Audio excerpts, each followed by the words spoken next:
is it a catch-up, or is there something fundamental here? Are these peripheral economies the ones that are going to really benefit the most from a rebound?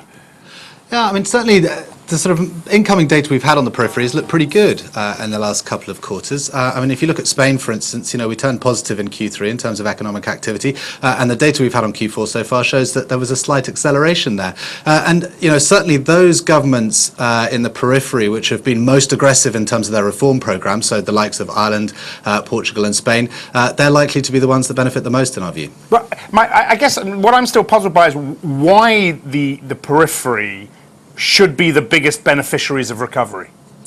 Well, because they fell the furthest, basically. Okay. I think that's the easiest way to look at it. I mean, if you look at sort of earnings from companies quoted on the periphery versus companies quoted in the core, for a start, if you look at sort of companies quoted in France and Germany, they're not really facing Europe anyway. I mean, these are very, very international indices, whereas in the periphery, you get much more exposure to the European story, and so those were worst hit, particularly the banking sectors. All right, let's talk about which areas of the economy will improve and are improving most quickly. I saw some great retail sales numbers from the Confederation of Commerce out of Spain. Retail sales look good.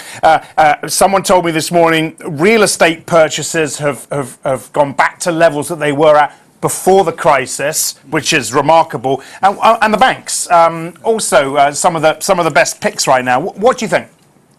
Yeah, I mean, it's if you look at sort of Spain in particular, what we've seen is that the government's fiscal position looks a lot less scary, and the view that international investors are taking seems to be much more positive. I mean, you see in the balance of payment data released in December, we saw a real turnaround in how international investors are perceiving Spain generally. And I think the big work that they've done is in terms of unit labour costs. You've seen that labour market reform has resulted in a massive revision in unit labour costs relative to Germany, for instance, and that's made Spain's exports much more competitive. And I think sort of that is the overall story. And I think specifically you can certainly see banks benefiting. There's been a lot of there's been some good work done in terms of deleveraging in the private sector. It's still very highly leveraged. There's still a big unemployment problem, obviously, in Spain.